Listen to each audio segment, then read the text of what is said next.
নমস্কাৰ শিক্ষাৰ্থীসকল সকলোকে আকৌ এবাৰ অন্য এটা নতুন ভিডিঅ'লৈ স্বাগতম জনাইছোঁ। আজি আমি আলোচনা কৰিম পলিটিকেল সায়েন্সৰ তোমালোকৰ 6 নম্বৰৰ প্ৰয়োজনীয় প্ৰশ্নসমূহ। আমি ইয়াৰ আগতে এটা ভিডিঅ' আপলোড কৰিছোঁ য'ত 1 নম্বৰীয়া প্ৰশ্নসমূহ আলোচনা কৰা হৈছে আৰু সেই প্ৰশ্নখিনি বহুতো গুৰুত্বপূৰ্ণ হয়। তোমালোকে যদি সেইটো ভিডিঅ' চোৱা নাই লিংকটো ডেছক্ৰিপশ্যন বক্সৰ লগতে এণ্ড স্ক্ৰীনত লগাই দিয়া হ'ব, তোমালোকে চাই ল'বা আৰু আজি ভিডিঅ'টো শেষলৈকে চাবা। আৰু বহুতে কৈ আছিলা যে পলিটিকেল সায়েন্সৰ লং কুৱেশ্যনৰ ভিডিঅ' লাগে, সেইকাৰণে অনা হৈছে। আৰু তাৰ আগতে যোৱাকালি যোনটো ভিডিঅ' আপলোড কৰিছিলোঁ তাৰ এখন শ্লাইড ৰৈ গৈছিলে, গতিকে সেই শ্লাইডখনো আজি এইটো ভিডিঅ'তে আলোচনা কৰি দিওঁ। যোৱা ইয়াতে 75 নম্বৰ কুৱেশ্যনটোৰ পৰা 78 নম্বৰ কুৱেশ্যনলৈকে ৰৈ গৈছিলে। NAM-ৰ প্ৰথম গোষ্ঠী নিৰপেক্ষ শিখৰ সন্মিলন ক'ত অনুষ্ঠিত হৈছিলে? 1961 চনত বেলগ্ৰেডত হৈছিলে। 76টো আছিলে ভাৰতবৰ্ষত সেউজ বিপ্লৱৰ পিতৃ হিচাপে কাক আখ্যা দিয়া হয়? ডক্টৰ MS স্বামীনাথনক সেউজ বিপ্লৱৰ পিতৃ হিচাপে আখ্যা দিয়া হয়। তাৰপিছতে কোনে সম্পূৰ্ণ বিপ্লৱ আৰম্ভ কৰিছিল? সম্পূৰ্ণ বিপ্লৱ আৰম্ভ কৰিছিল জয়প্ৰকাশ নাৰায়ণে। তাৰপিছত বৰ্তমান কোনটো প্ৰতিষ্ঠানে ভাৰতত পৰিকল্পনা আয়োগৰ স্থান লৈছে? কোনে লৈছে? নীতি আয়োগ। নীতি আয়োগ বুলি কোৱা হয়। ইয়াৰ পিছত চোৱা তোমালোকে নিৰ্বাচন আয়োগ কোন বছৰ EVM-ৰ ব্যৱহাৰ হৈছিল? এইটো আচলতে টাইপিং মিষ্টেক হৈ গৈছিলে। মই এইটো 89ৰ পৰা 90 কৰিব লৈছিলোঁ, যোনখনত মই পঢ়িছিলোঁ বা পাইছিলোঁ তাত আছিলে 1989ৰ পৰা 1990 তেনেকৈ আছিলে, কিন্তু টাইপিং মিষ্টেক হ'ল আৰু উৎপাত কৰিছিলোঁ। মই কালি ভিডিঅ'টো কৈছোঁৱে, গতিকে তাত মই সেইটো পাইছিলোঁ, কিন্তু মই তাৰপিছত ভালকৈ চালোঁ যে নহয়, প্ৰথমবাৰ 1982ত কেৰালাত জেনেৰেল ইলেকশ্যনত ব্যৱহাৰ কৰা হৈছিলে EVM মেচিন। তাৰপিছতে 2004 চনৰ পৰা সকলো বিধানসভা আৰু লোকসভাত ব্যৱহাৰ হৈছিলে। গতিকে তোমালোকে চাবা তোমালোকৰ কিতাপখনত কি আছে। যদি 2004 আছে তেতিয়াহ'লে 2004 লিখিবা, যদি 1982 আছে তেতিয়াহ'লে 1982 লিখিবা। আৰু EVM-ৰ ফুল ফৰ্মটো আহিব পাৰে কি হয়? Electronic voting machine. চাই ল'বা তোমালোকে। তাৰপিছতে 65টো আছিলে NDA-ৰ সম্পূৰ্ণ ৰূপটো লিখিব দিয়া হৈছিলে। তাত মই দিছিলোঁ যে নৰ্থ ইষ্ট ডেম'ক্ৰেটিক এলায়েন্স দিছিলোঁ, কিন্তু এইটো শুদ্ধ হয়, ভুল নহয়, এইটোও হয়, কিন্তু এইটো তোমালোকৰ পলিটিকেল সায়েন্সৰ ফালৰ পৰা নহয়। পলিটিকেল সায়েন্সৰ তোমালোকৰ কিতাপত আছে নেশ্যনেল ডেম'ক্ৰেটিক এলায়েন্স। ঠিক আছে, তোমালোকে এইটো লিখিবা, নেশ্যনেল ডেম'ক্ৰেটিক এলায়েন্স লিখিবা। ঠিক আছে, তেনেহ'লে আজি আমি 6 নম্বৰীয়া প্ৰশ্নসমূহ আলোচনা কৰিম, গতিকে তোমালোকে শেষলৈকে চাবা ভিডিঅ'টো। আৰু ইয়াতে উত্তৰসমূহ দিয়া আছে। মই উত্তৰসমূহ কৈ নাযাওঁ, বহুত দীঘল হৈ যাব, গতিকে স্ক্ৰীনশ্বট লৈ পেলাই পঢ়ি ল'বা। কিছুমান বানান ভুল থাকিব পাৰে, তাৰ বাবে মই তোমালোকৰ ওচৰত ক্ষমাৰ প্ৰাৰ্থী, কাৰণ মই অলপমান ক'ৰবাত যদি ভুল থাকি যায় তাৰ বাবে ক্ষমাৰ প্ৰাৰ্থী। তাৰ বাবে তোমালোকে বা মোক কিন্তু যিমান পাৰোঁ সিমানখিনি দিবলৈ চেষ্টা কৰিছোঁ। তোমালোকে নোটছ বনাইছাই নিশ্চয়, তোমালোকে প্ৰশ্নখিনি চাবা আৰু তোমালোকে এইখিনি প্ৰশ্ন উত্তৰৰ নোটছ বনাইছা নাই? যদি বনাইছা তোমালোকে নিজৰ নোটছ পঢ়িবা আৰু নিজৰ ফালৰ পৰা লিখিলে বহুত বেছি ভাল হয়। চোৱা, ৰাজ্যসভাৰ ক্ষমতা আৰু কাৰ্যাৱলী। ৰাজ্যসভাৰ ক্ষমতা আৰু কাৰ্যাৱলীসমূহ ইয়াতে ধুনীয়াকৈ দিয়া হৈছে, স্ক্ৰীনশ্বট লৈ লোৱা, তোমালোকে পঢ়ি ল'বা। ঠিক আছে, আৰু এনেকুৱাও নহয় যে তোমালোকে নিজৰ ফালৰ পৰা সম্পূৰ্ণ বনাই লিখিব পাৰিবা, তেনেকুৱাও নহয়। তোমালোকে সম্পূৰ্ণ বনাই লিখিব নোৱাৰা, গতিকে জানিব লাগিব, জনাৰ ওপৰত ভিত্তি কৰিহে তোমালোকে লিখিব পাৰিবা। ঠিক আছে, তোমালোকে স্ক্ৰীনশ্বট লৈ লোৱা। তাৰপিছত 2 নম্বৰটো, ভাৰতৰ সংসদে কেনেকৈ কাৰ্যপালিকাক নিয়ন্ত্ৰণ কৰে ব্যাখ্যা কৰা। এইটো ইম্পৰ্টেণ্ট কুৱেশ্যন হয়, স্ক্ৰীনশ্বট লৈ লোৱা, পঢ়ি ল'বা। তাৰপিছতে 3 নম্বৰটো, ন্যায়ৰ বিভিন্ন নীতিসমূহ আলোচনা কৰা। ন্যায়ৰ বিভিন্ন নীতিসমূহ ইয়াতে দিয়া হৈছে, 6টা দিয়া হৈছে, তোমালোকে স্ক্ৰীনশ্বট লৈ লোৱা। 8টা দিয়া হৈছে, স্ক্ৰীনশ্বট লৈ লোৱা ধুনীয়াকৈ। 4 নম্বৰটো, ভাৰতীয় ধৰ্ম নিৰপেক্ষতাৰ অন্তৰায়সমূহ আলোচনা কৰা। অন্তৰায়সমূহ মানে বাধাসমূহ, সেইসমূহৰ কথা কোৱা হৈছে। ধৰ্মীয় বিচ্ছিন্নতা আৰু সামাজিক বিভাজন। তোমালোকে এই পইণ্টবোৰ ধুনীয়াকৈ পঢ়ি যোৱা, মুখস্থ কৰি যোৱা, এইখিনি এক্সপ্লেইন নিজে কৰিব পাৰিবা। অলপ এক্সপ্লেইন কৰিলে হ'ল, ইমান বেছি এক্সপ্লেইন কৰিব নালাগে। আৰম্ভণিত অকণমান লিখিবা, মাজত যোনটো তোমালোকক সোধে সেইখিনি কথা লিখিবা, আৰু শেষত এটা তোমালোকে সামৰণি দি দিবা, হৈ যাব। তাৰপিছতে 2 নম্বৰটো, ধৰ্মীয় আৰু ৰাজনীতি আৰু নিৰ্বাচনী কৌশল। এইখিনি আছিলে অন্তৰায়।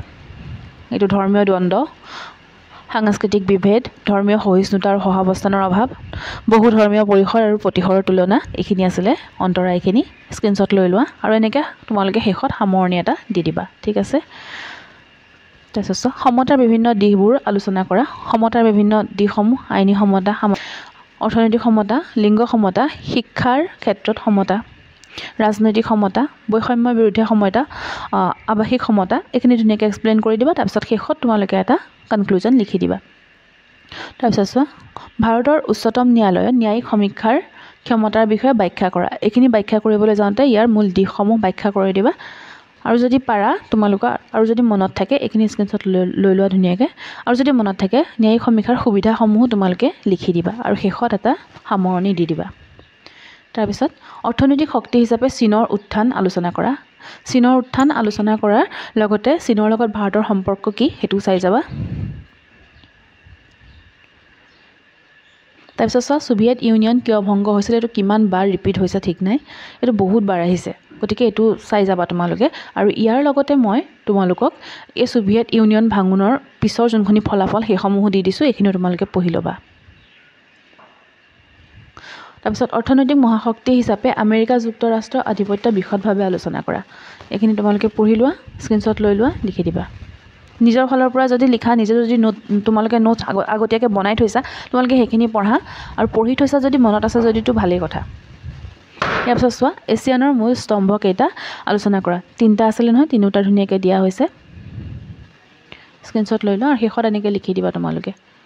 এতিয়া লিখাৰ ওপৰতহে কথা। তাৰপিছত চোৱা 1975 চনৰ 25 জুনত ঘোষণা কৰা জাতীয় জৰুৰী অৱস্থাৰ পৰিণতিসমূহ আলোচনা কৰা। পৰিণতিসমূহ দিয়া হৈছে ধুনীয়াকৈ, স্ক্ৰীনশ্বট লৈ লোৱা, পঢ়ি লোৱা। মই পঢ়ি নাযাওঁ, বহুত দীঘল হৈ যাব ভিডিঅ'টো। তাৰপিছত চোৱা উত্তৰ পূব ভাৰতৰ বিচ্ছিন্নতাবাদী আন্দোলনসমূহৰ বিষয়ে আলোচনা কৰা। গোটেইখিনি দিয়া হৈছে। তাৰপিছত ভাৰতৰ পৰিকল্পনা নীতি আয়োগৰ ভূমিকা। ভাৰতত পৰিকল্পনা বা এইটো ভাৰতত পৰিকল্পনা বা মানে পৰিকল্পনা আয়োগৰ নামটো সলনি কৰি নীতি আয়োগ কৰা হৈছে যে, গতিকে ভাৰতত পৰিকল্পনা বা নীতি আয়োগৰ ভূমিকা লিখিবলৈ দিয়া হৈছে, ঠিক আছে। গতিকে এইটো উত্তৰটো হ'ব এইটো। তাৰপিছত চোৱা ভাৰতৰ স্বাধীনতাৰ আৰম্ভণিতে পৰিকল্পিত বিকাশক লৈ উদ্ভৱ হোৱা মূল বিতৰ্কসমূহ আলোচনা কৰিব দিছে, কৰা হৈছে ধুনীয়াকৈ। ইয়াৰ পৰা কমন পৰিব, তোমালোকে ধুনীয়াকৈ চাই যোৱা। তাৰপিছত চোৱা শীতল যুদ্ধৰ যুগত গোষ্ঠী নিৰপেক্ষ আন্দোলনৰ ভূমিকা আলোচনা কৰা। আলোচনা কৰা হৈছে ধুনীয়াকৈ। তোমালোকে এইবোৰ কুৱেশ্যনৰ এনচাৰ যদি তোমালোকে লিখি থৈছা আগতে, তোমালোকে সেইবোৰ পঢ়িবা। বাৰে বাৰে কৈছোঁ, ইয়াত তোমালোকে বানান ভুল পাব পাৰা হা। তাৰপিছত চোৱা 1977 চনৰ লোকসভা নিৰ্বাচনত কংগ্ৰেছৰ আধিপত্য ব্যাখ্যা কৰা। কৰি দিবা ধুনীয়াকৈ। তাৰপিছত পাকিস্তানৰ সৈতে ভাৰতৰ পৰিৱৰ্তনশীল সম্পৰ্কৰ বিষয়ে আলোচনা কৰা। কৰি দিবা। এইখিনি লিখা, স্ক্ৰীনশ্বট লৈ লোৱা, পঢ়ি ল'বা। বা কিতাপতো যদি ধুনীয়াকৈ পাইছা, মডেল আছে যদি তোমালোকৰ মডেলতো চাবা, এইখিনি কুৱেশ্যন যদি পোৱা ধুনীয়াকৈ পঢ়ি ল'বা। তাৰপিছত চোৱা সেউজ বিপ্লৱৰ অৰ্থনৈতিক আৰু ৰাজনৈতিক ফলাফলসমূহ আলোচনা কৰা। সেউজ বিপ্লৱৰ ফলাফলখিনি ধুনীয়াকৈ দিয়া হৈছে। এইখিনি হৈছে ৰাজনৈতিক ফলাফল আৰু এইখিনি হৈছে অৰ্থনৈতিক বা আৰ্থিক ফলাফল। তাৰপিছত সোভিয়েট ইউনিয়নৰ খণ্ডিতকৰণৰ পৰিণতিসমূহ আলোচনা কৰা। ধুনীয়াকৈ কৰা হৈছে। নতুন ৰাষ্ট্ৰৰ সৃষ্টি, ৰাছিয়া তথা নতুন কেন্দ্ৰীয় শক্তিৰ গঠন, অৰ্থনৈতিক বিশৃংখলতা, ৰাজনৈতিক অস্থিৰতা আৰু জাতিগত সংঘৰ্ষ, পশ্চিমৰ সৈতে নতুন সম্পৰ্ক, নতুন সামৰিক শক্তিৰ সৃষ্টি, চিন্তা আৰু বিশ্ব ৰাজনীতিৰ পৰিৱৰ্তন। গোটেইখিনি ধুনীয়াকৈ স্ক্ৰীনশ্বট লৈ লোৱা, পঢ়ি ল'বা। আমেৰিকা যুক্তৰাষ্ট্ৰ আৰু ভাৰতৰ মাজৰ সম্পৰ্কৰ শেহতীয়া ধাৰাৰ বিষয়ে আলোচনা কৰা। এইটো কুৱেশ্যনো অহাৰ সম্ভাৱনা আছে, চাই লোৱা। তাৰপিছত এছিয়ানৰ লক্ষ্য আৰু সাফল্যতা বৰ্ণনা কৰিবলৈ দিয়া হৈছে। এইটো কুৱেশ্যনো ইম্পৰ্টেণ্ট হয়, স্ক্ৰীনশ্বট লৈছা। তাৰপিছত চোৱা জৰুৰীকালীন অৱস্থাৰ পৰা ভাৰতে লাভ কৰা শিক্ষাৰ বিশ্লেষণ দিয়া হৈছে। গোটেইখিনি ধুনীয়াকৈ কি কেনেকুৱা শিক্ষা পালে ভাৰতে, সেইখিনি ধুনীয়াকৈ দিয়া হৈছে। পইণ্টত দিয়া হৈছে, 6টা পইণ্ট দিয়া হৈছে, পঢ়ি ল'বা। তাৰপিছত চীনৰ সৈতে ভাৰতৰ সম্পৰ্ক, মই কৈছিলোঁ নহয় চীনৰ সৈতে ভাৰতৰ সম্পৰ্ক, পাকিস্তানৰ সৈতে ভাৰতৰ সম্পৰ্ক, বাংলাদেশৰ সৈতে ভাৰতৰ সম্পৰ্ক, নেপালৰ সৈতে ভাৰতৰ সম্পৰ্ক আহিব পাৰে, ঠিক আছে। এইখিনি চাই লোৱা, অলপ অলপ পঢ়ি দিয়া। আৰু মই আগতেও কৈছোঁ, এতিয়াও ক'ম, তোমালোকে কুৱেশ্যনটো চোৱাৰ লগে লগে মনত পৰিব। এবাৰ যেতিয়া আমি পঢ়ি থওঁ, তেতিয়া আমি কুৱেশ্যন দেখিলে আমি কুৱেশ্যনৰ এনচাৰটো কৰিব পাৰোঁ। তাৰপিছত চোৱা ৰাষ্ট্ৰসংঘৰ মূল অংশসমূহৰ ওপৰত এটা টোকা লিখা। চোৱা এইখিনি ধুনীয়াকৈ তোমালোকে লিখি দিবা, হৈ যাব। তাৰপিছত জৰুৰীকালীন অৱস্থাৰ সৈতে জড়িত বিতৰ্কসমূহ চমুকৈ আলোচনা কৰা। গোটেইখিনি ধুনীয়াকৈ কৰা হৈছে, চাই লোৱা। তোমালোকৰ যদি মডেল পেপাৰ আছে বা তোমালোকে এই এনচাৰবোৰ আগতে লিখি থৈছা, তেতিয়াহ'লে তাৰ পৰা তোমালোকে কৰা, কোনো কথা নাই। খালি কুৱেশ্যনবোৰ ভালকৈ চোৱা হা, এই কুৱেশ্যনবোৰ চাই যাবা। তাৰপিছত ওচৰ চুবুৰীয়া ৰাষ্ট্ৰৰ লগত ভাৰতৰ সম্পৰ্ক কৈছোঁ নহয়, নেপালৰ লগত কেনেকুৱা সম্পৰ্ক, বাংলাদেশৰ লগত কেনেকুৱা সম্পৰ্ক, তাৰপিছত তোমাৰ ভূটানৰ লগত কেনেকুৱা সম্পৰ্ক, সেই সম্পৰ্কবোৰ চীনৰ লগত কেনেকুৱা সম্পৰ্ক ভাৰতৰ, এই সম্পৰ্কবোৰ চাই যাবা। সেউজ বিপ্লৱ কি হয়, সেউজ বিপ্লৱৰ ফলাফলসমূহ আলোচনা কৰা। এইটো কুৱেশ্যন ইম্পৰ্টেণ্ট হয়, চাই লোৱা। গোটেই ধুনীয়াকৈ দিয়া আছে ইতিবাচক ফলাফল। তোমালোকে ৰাজনৈতিক ফলাফল, অৰ্থনৈতিক ফলাফল সেইসমূহ লিখিব পাৰা, যিমানখিনি পাৰা। যিমান পাৰা 6 নম্বৰ কুৱেশ্যনত সিমানখিনি লিখিবলৈ চেষ্টা কৰিবা। আৰম্ভণি এটা দিবা, মাজত যোনটো কুৱেশ্যন সোধে সেইখিনি ধুনীয়াকৈ লিখিবা আৰু শেষত সামৰণি এটা দিবা। তাৰপিছত চোৱা, ভাৰত বিভাজনৰ পৰিণতিসমূহ কি আছিল, গোটেইখিনি দিয়া হৈছে। স্ক্ৰীনশ্বট লৈ লোৱা, পঢ়ি ল'বা এবাৰ। তাৰপিছত ইউৰোপীয় সংঘই প্ৰভাৱ বিস্তাৰ কৰা প্ৰধান ক্ষেত্ৰবোৰ কি আলোচনা কৰা, চাই লোৱা। তাৰপিছত চোৱা, 1970 দশকত সংঘটিত হোৱা ন্যায়পালিকা আৰু কাৰ্যপালিকাৰ সংঘাত সম্পৰ্কে আলোচনা কৰা, চাই লোৱা। গোটেইকেইটা দিয়া হৈছে। বিশ্বজনীন পাৰিৱেশিক বিতৰ্কৰ ক্ষেত্ৰত ভাৰতৰ স্থিতি আলোচনা কৰা, স্ক্ৰীনশ্বট লৈ লোৱা। আঞ্চলিক সংগঠন হিচাপে চাৰ্কৰ ভূমিকা আৰু সীমাবদ্ধতা বিষয়ে আলোচনা কৰা। চাৰ্কৰ ভূমিকা এইখিনি, ঠিক আছে। আৰ্থ-সামাজিক উন্নয়ন আৰু সহযোগিতা, তাৰ উদাহৰণ দিয়া হৈছে। প্ৰাকৃতিক দুৰ্যোগৰ সময়ত সহযোগিতা, তাৰ উদাহৰণ দিয়া হৈছে। সাংস্কৃতিক আৰু বাণিজ্যিক সহযোগিতা, তাৰপিছত সামৰিক আৰু কনফ্লিক্ট সমাধান। কোনোবাই কমেণ্ট কৰিছিলে PDF লাগে বুলি, PDF দিব পৰাটো এতিয়া নাযাব, গতিকে তোমালোকে স্ক্ৰীনশ্বট লৈ লোৱা আৰু ধুনীয়াকৈ পঢ়ি ল'বা। আৰু সীমাবদ্ধতাখিনি এইখিনি গোটেইখিনি দিয়া হৈছে।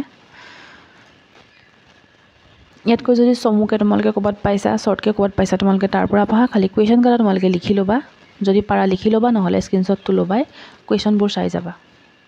তাৰপিছত চোৱা, কুৱেশ্যনবোৰ চাই যাবা মানে কুৱেশ্যনৰ আনচাৰবোৰ চাই যাবা। মই যে কৈছোঁ কুৱেশ্যনবোৰ চাই যাবা, সেইটো মানে তোমালোকে এই কুৱেশ্যনটো পালা নহয়, কুৱেশ্যনটো চাবা, তাৰ উত্তৰবোৰ তোমালোকে ক'ৰবাত বিচাৰি চাই পেলাই পঢ়ি যাবা, সেইটো কৈছোঁ দেই। অকল প্ৰশ্নটো পঢ়ি গৈতো লাভ নাই। তাৰপিছত চোৱা, শীতল যুদ্ধৰ সমাপ্তিৰ পিছত ৰাষ্ট্ৰসংঘৰ পৰিৱৰ্তনবোৰ কি আছিল, সেইখিনি ধুনীয়াকৈ লিখি দিবা। তাৰপিছত বিভিন্ন প্ৰকাৰৰ আধিপত্য কি, উদাহৰণৰ সৈতে বুজাই লিখা। চোৱা, আধিপত্য কি গোটেইখিনি দিয়া হৈছে। শীতল যুদ্ধৰ যুগত গোষ্ঠী নিৰপেক্ষ আন্দোলনৰ নেতা হিচাপে ভাৰতৰ ভূমিকা আলোচনা কৰা, লিখি দিবা। তোমালোকে যদি ক'ৰবাত বেলেগত ধুনীয়াকৈ পাইছা সেইখিনি লিখিবা, নহ'লে এইটো উত্তৰ লিখিলেও হ'ব।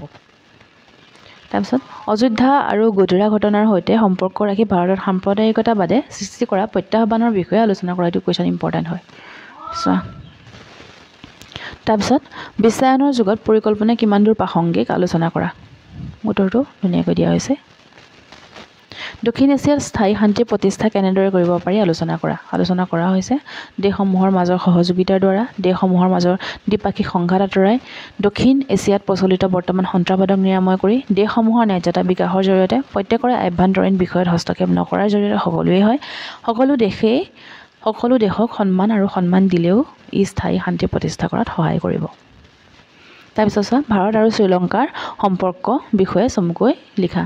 কৈছোঁ নহয়, ভাৰতৰ ওচৰ চুবুৰীয়া দেশসমূহৰ লগত কেনেকুৱা সম্পৰ্ক, সেইটোতে এইবোৰ চব সোমাই যাব। গতিকে এইখিনি তোমালোকে এবাৰ চাই যাবা। সৰু সৰুকৈ চুটিকৈ অলপ লিখি দিলে হ'ল। যদি আহে যে চুবুৰীয়া দেশৰ লগত ভাৰতৰ সম্পৰ্ক, তেতিয়াহ'লে ভাৰত আৰু শ্ৰীলংকাৰ সম্পৰ্ক বুলি লিখি অকণমান লিখি দিবা। ভাৰত আৰু বাংলাদেশৰ সম্পৰ্ক বুলি লিখি অকণমান, ভাৰত আৰু পাকিস্তানৰ সম্পৰ্ক বুলি লিখি অকণমান লিখি দিবা। তেনেকৈ হৈ যাব, ঠিক আছে। এইখিনি স্ক্ৰীনশ্বট লৈ লোৱা। তাৰপিছত পাকিস্তানৰ সৈতে ভাৰতৰ সম্পৰ্ক উন্নীত কৰাৰ বাবে কেইটামান পৰামৰ্শ দিয়া, এইখিনি ধুনীয়াকৈ লিখি দিবা। ইয়াত 41টা দিয়াহে হৈছে চিৰিয়েল নাম্বাৰ, কিন্তু 41টা হয়তো কুৱেশ্যন নাই চাগে, কম আছে। গতিকে ভয় নাখাবা, ইমানখিনি কুৱেশ্যন দিছে কেনেকৈ পঢ়িম। তোমালোকে কুৱেশ্যনখিনি চোৱা, উত্তৰখিনি এবাৰ পঢ়ি যোৱা, মাত্ৰ এবাৰ পঢ়ি যোৱা, এবাৰ চাই যোৱা, হৈ যাব। পৰীক্ষাত প্ৰশ্নটো দেখাৰ লগে লগে আৰু আমাৰ মনলৈ আহে এই বস্তুবোৰ, ঠিক আছে।